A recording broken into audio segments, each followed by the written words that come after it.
బేసికల్గా ఒక సమస్య ఉంటుంది మనకి భారతదేశంలో. జర్నలిజం ఫీల్డ్లో ఉన్నటువంటి వాళ్ళల్లో ఒకటి కమ్యూనిస్ట్ ఐడియాలజిస్టులు ఎక్కువ మంది ఉన్నారు. ఎందుకంటే మొదటి నుంచి కూడా రైటిస్టులు మీడియాని పట్టించుకోవాలి, మనది ఈ వ్యవస్థ కాదు అనుకున్నారు. మనదంతా వ్యాపారం చేసుకోవాలి, ఉద్యోగాలు చేసుకోవాలి, ఈ పనుల్లో ఉండిపోయారు. అదే సందర్భంలో ఇటు వచ్చేటప్పటికి కమ్యూనిస్టులు వచ్చేటప్పటికి సమాజాన్ని ప్రభావితం చేసేటటువంటి పాయింట్లో మనం ఉండాలి అనుకున్నారు. అలాంటి వాళ్ళే జర్నలిజం ఫీల్డ్లో ఆ రోజుల్లో కింద ప్రింట్ మీడియా ఏదో అంటే పార్టీ పత్రికల్లో నుంచి ప్రారంభించి ఇవాళ రోజున జాతీయ మీడియాలో స్థానం సంపాదించి ఉన్నారు.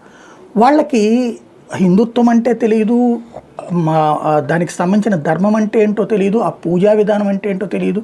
కాబట్టి మీకు ఆ వార్తలు రాసేవాడు కనబట్టలేదు. ఇప్పుడు కుంభమేళాకి వెళ్తే అసలు ఈ కుంభమేళాలో అక్కడ జరిగేటటువంటి స్నానాల యొక్క ప్రయోజనం ఏంటి, 3 నదుల సంగమం వలన ప్రయోజనం ఏంటి, అక్కడ ఏ మంత్రాలు చదువుతారు, ఎందుకు చదువుతారు, ఎందుకు స్నానం చేస్తారు, ఆ స్నానం చేయడం వలన ఏ విధమైనటువంటి ఆధ్యాత్మిక అలౌకిక భావనని అవలంబించుకుంటారు, ఏ విధమైనటువంటి దైనందిన కార్యక్రమాల్లో కాకుండా ప్రత్యేక దైవ కార్యక్రమం కింద భావిస్తుంటారు. ఇవి స్వామీజీలతో మాట్లాడచ్చు, అర్చకులతో మాట్లాడచ్చు, వాళ్ళ దగ్గర అడిగి తెలుసుకుని మనం చెప్పచ్చు. మనకి అన్నీ తెలియనప్పుడు తెలుసుకోవాల్సినటువంటి అవసరం.